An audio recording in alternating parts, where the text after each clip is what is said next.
Okay, good morning, everyone. I would like to call the Licensing Authority meeting to order this morning. We are holding the meeting on Wednesday, July 23rd, 2025 at 10 a.m. at the Barnstable Town Hall in the James H. Crocker Jr. Hearing Room on the second floor. And so everyone knows the meeting will be televised via Xfinity Channel 8 or High Definition Channel 1072. It may also be accessed via the Government Access Channel live stream on the Town of Barnstable's website. So I would like to introduce all of us who are up here on the dais. My name is John Flores. I am the chairperson of the Licensing Authority. To my immediate right is Mr. Larry Decker as vice chair. To his right is Ms. Nancy Carlson-Lidman, who is, we're going to appoint her today as a regular member so that we have a majority member. And to her right is Jessica Silver, alternate member of the board. And to my immediate left is Erin Logan, Director of Licensing for the town. With that being said, this meeting is being recorded and broadcast on the Town of Barnstable's Government Access Channel in accordance with Massachusetts General Laws, Chapter 30A, Section 20. I must inquire whether anyone else is recording this meeting, and if so, please make your presence known. I don't see anyone recording it, and we'll go right into public comment. If anyone wants to make a comment publicly, you have 3 minutes to do so. Come up to the microphone, press the green button so it's on, and we can move forward. Not seeing any comments, we can move to new applications. Number one, a new special one-day alcohol and entertainment license. This is an application that was filed by the Barnstable Land Trust, 995 Route 149, located in Marston's Mills, to host Twilight Tunes, a series of events featuring live amplified music as well as beer and wine service on August 21, 2025 from 5 p.m. to 7 p.m. and September 4th, 2025 from 5 p.m. to 7 p.m. A current tips certificate is on file for James Bostwick. And staff comments on this, please.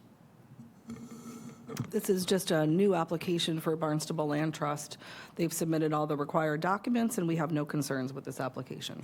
Is anyone here from the Barnstable Land Trust? Would you like to come up and just tell us what's going on with this and introduce yourself and give us the info? Sure. Thanks for having us. My name's Kelsey Ellis. I'm the Director of Development for Barnstable Land Trust. And as I hope you know, we do a ton of events all year free of charge to the public, open to the public and our members. So this is just our first time doing a ticketed event at Fuller Farm, which is a 3-season barn that we own in Marston's Mills on a 22-acre property.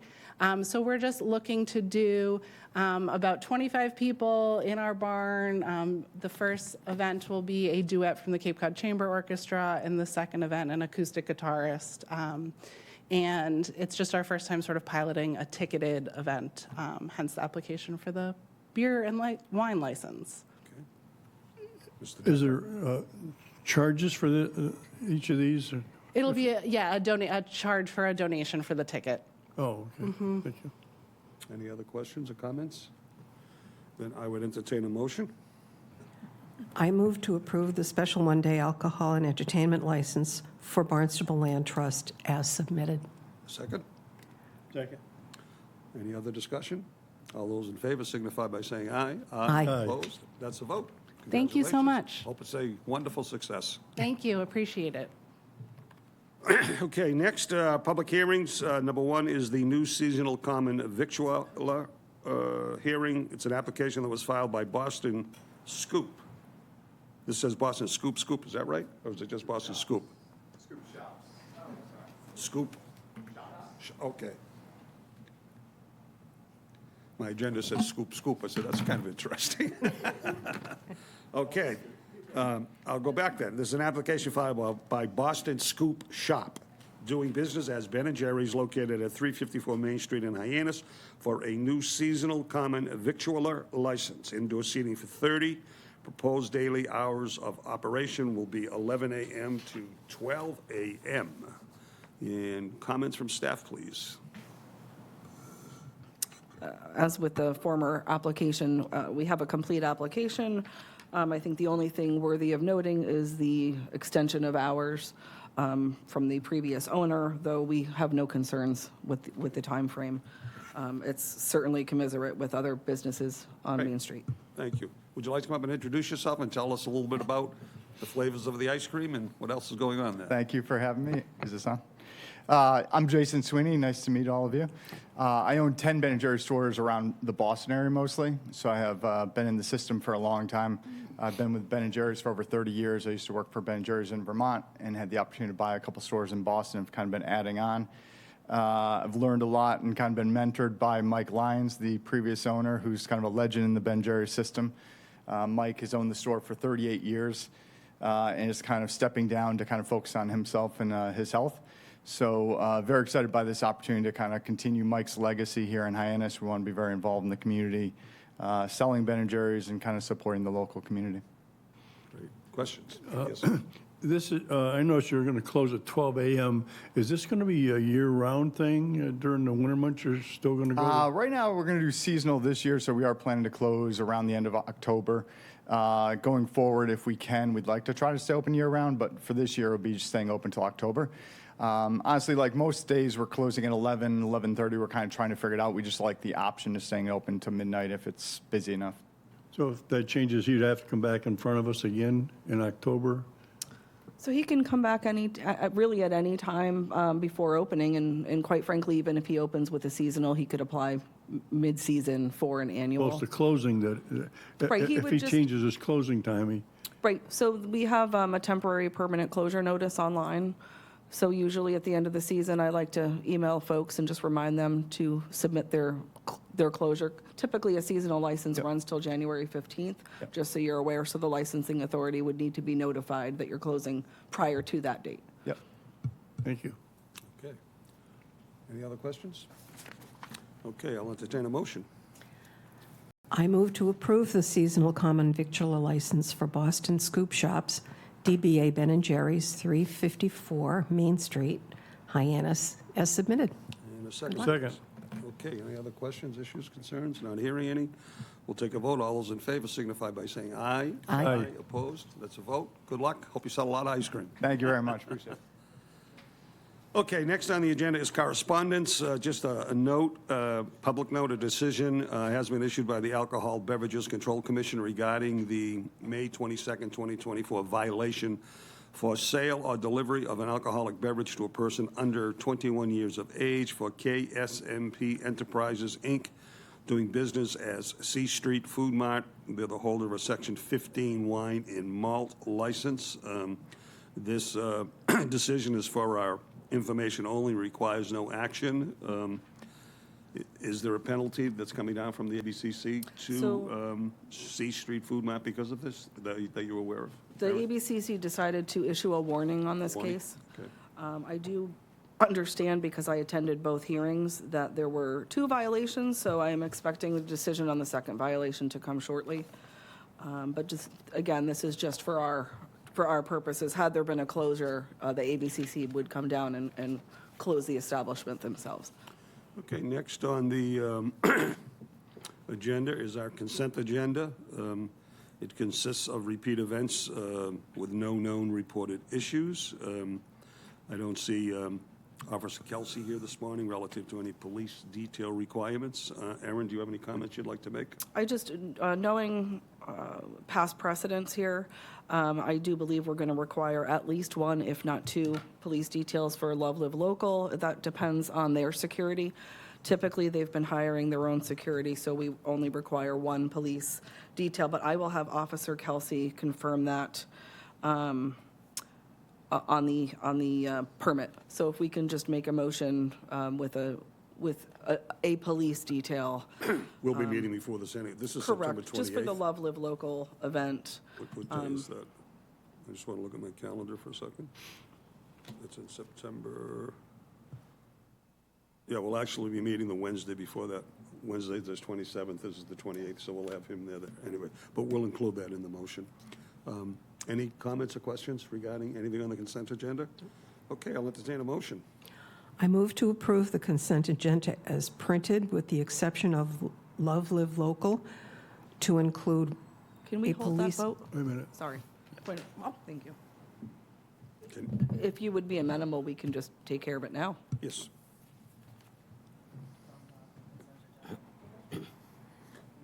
Question is, Officer Kelsey, do we need a police officer at that event?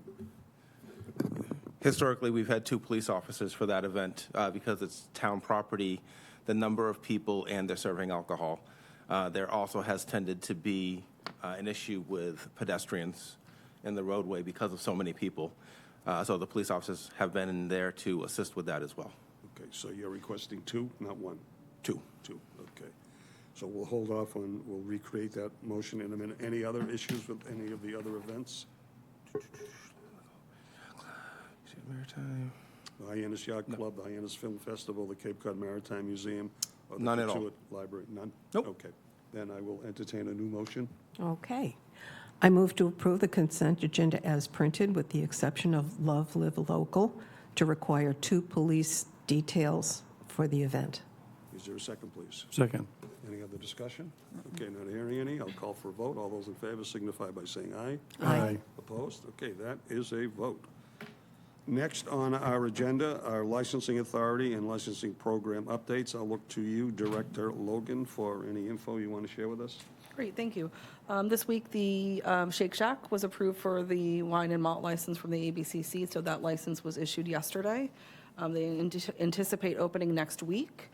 And I think we're still waiting, and hopefully in the next few days, for the Poor Decisions Wine Bar that you folks approved a few months ago. So there's still, a few applications we're waiting for approval on, but things are moving, and that's it for me. Good.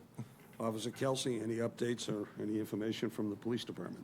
Yeah, we have started, obviously, going out and monitoring the Main Street area specifically, but all throughout the town, just as our summer season has kicked in. For the most part, I think everybody is trying real hard to stay within compliance levels. We've got the typical noise complaints every once in a while, but nothing crazy. ABCC has been in town a lot. I say that not to sort of throw them out there like that, but I think it's good for people to know that they are going through the town. We are going through the town, and they've been pleasantly surprised, I think, with most of the licensees. We have had some issues, more so with liquor stores instead of the actual bars and restaurants. Are they here in an undercover manner, or? Both. They will send people in to do underage compliance. They will also just go in and identify themselves immediately and say, we're here to take a walk through. Other times they might come in and hang out for a little while and observe. And one of the things, and it sounds sort of simple, but you sit there and you watch the bar. This happened Saturday night when I was at one of the establishments, and you see someone go up and they grab 4 drinks and walk away. Well, you're only allowed to take 2.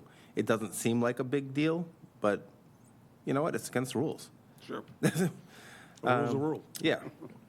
So those types of things. The other thing that I did want to bring up, and it's involving Torino's, and I had actually had a conversation with Fabio De Oliveira concerning this event, and asked him to be at this meeting, which he said he was going to be. So for the last 3+ years, Torino's has had an event and in the summertime, and it's a Red Bull promotional event.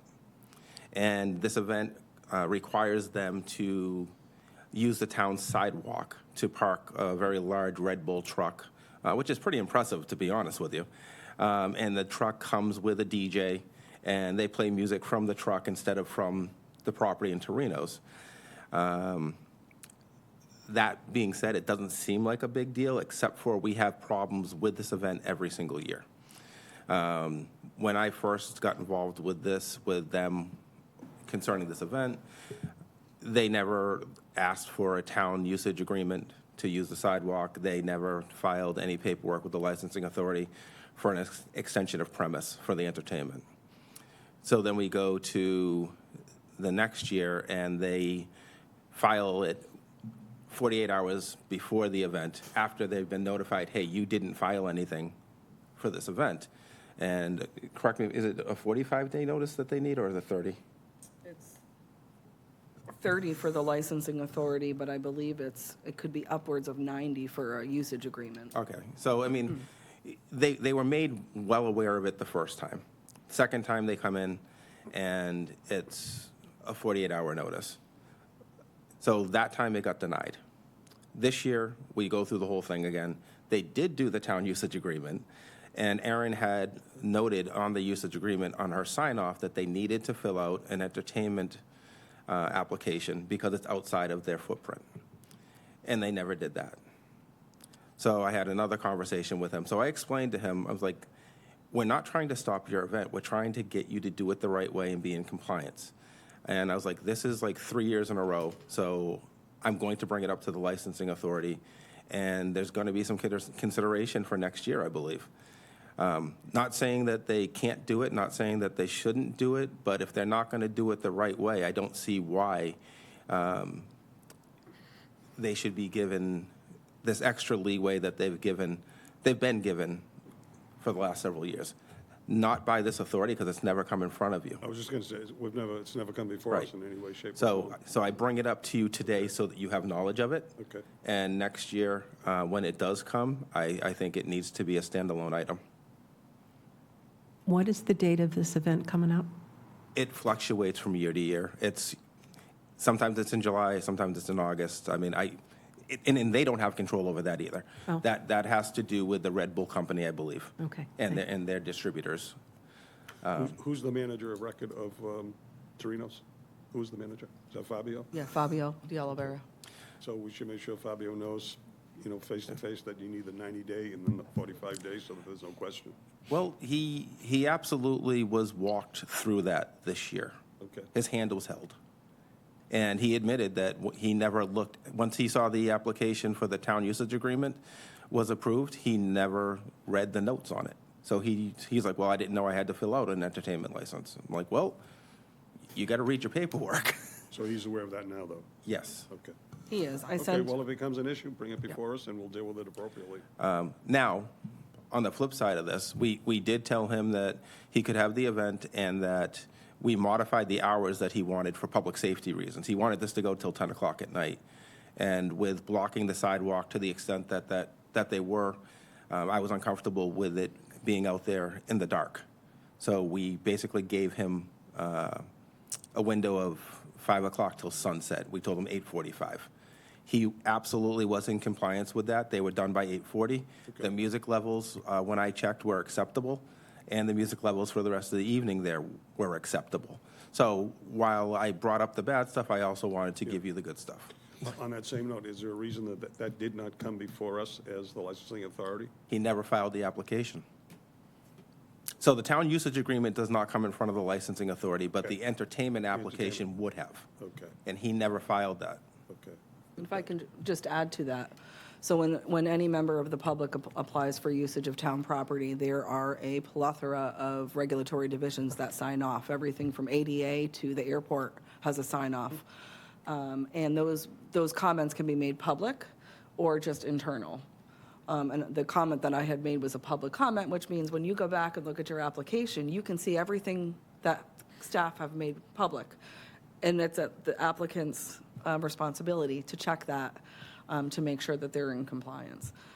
So I have actually spoken to Grace Rogers, who's our property manager, and I think some of I will definitely take some of the responsibility in that I signed off on it, hoping that there was something coming, and so in the future, I won't be signing off until I actually have that application in hand. So I think that it's only fair that I kind of eat that as well. But there is a process, he was notified, and he has been given all of the paperwork the last 2 years on what to do. So this just might be a case where he's going to need a I reminder. appreciate the fact that it went on, it was successful, and we'll just make sure next year that he follows the rules and regulations. And if it's an issue next year, we'll, like I've said, we'll deal with it accordingly. Any other comments from anybody? Officer Kelsey, anything else from the police department? Is that it? No, I think that's it right now. Great. Okay, I just have one question. Have we been checking on Tiki Port closing hours? Is that moving forward as planned? Yeah, their closing hours, as you had decided, the last meeting was 11 p.m. They have been checked. a number of times. We're obviously not going to have somebody sitting outside there every night at 11. Right. The shifts have all been notified, so everybody on the police department knows that the change has happened. The ABCC has been notified, so they know that the change has happened. So at this point, we're just hoping that Tikiport does the right thing and they get through their 6-month period, and we have no other issues with them. Great. Okay. Any other comments from anyone on the authority? Okay, then, there are no other matters anticipated by the chair, so I will entertain a motion for adjournment. I make a motion to adjourn. Second. Any questions on that? All those in favor signify by saying aye. Aye. Opposed? That is a vote. That's a record time.